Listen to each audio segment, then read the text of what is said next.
अस्सलाम वालेकुम नाज़रीन। ड्रामा सीरियल नूर जहां की आने वाली साथ में दिखाया जाएगा कि हुनैद और उसके भाई चाहते हैं कि वो नूर बानो से उसकी हवेली छीन ले, लेकिन नूर बानो को पहले ही खबरदार कर देती है हुनैद की बीवी और कहती है कि कभी भी अपना घर इन लोगों के हवाले मत करना, क्योंकि ये लोग इस काबिल नहीं और ये लोग तुम्हारे साथ फिर बहुत बुरा सलूक करेंगे और अपना मर्तबा कभी भी मत भूलना। और तुम मुख्तियार शाह की बेटी हो और इस गद्दी की वारिस हो और इस सारी जायदाद पर सिर्फ तुम्हारा ही हक है, क्योंकि इन लोगों का कोई भी हक नहीं बनता। और जिन लोगों ने तुम्हारे बाप को धक्के देकर घर से निकाला था और इतना मारा पीटा था, इतना बेइज्जत किया था, वो अब लोग तुम्हारे बाप की जायदाद के मालिक कैसे बन गए हैं। इसीलिए फिर पहले से ही नूर बानो प्लानिंग करके रखती है और अपने वकील से बात करती है, तो वकील कहता है कि आप परेशान ना, कभी भी ये जायदाद उन लोगों के हाथ नहीं लगेगी, क्योंकि पहले ही मुख्तियार शाह ने सारी ज़मीनें जायदादें अपनी बेटी के नाम कर दी थी, क्योंकि उन्हें पहले ही अंदाज़ा था कि नूर जहां एक बहुत ही शातिर औरत है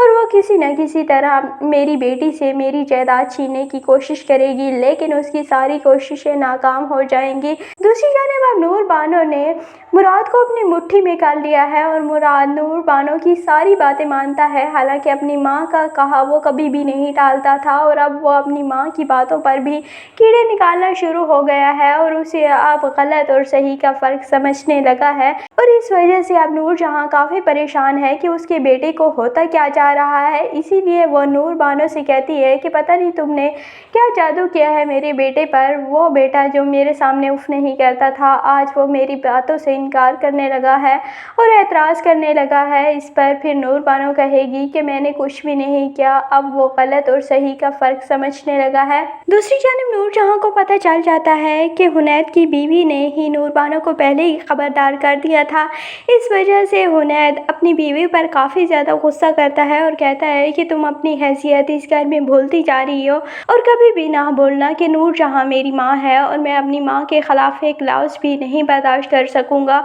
और तुम्हारे लिए यही बेहतर होगा कि तुम चुप करके इस घर में रहो और किसी के मामलात में टांग अड़ाने की ज़रूरत नहीं है।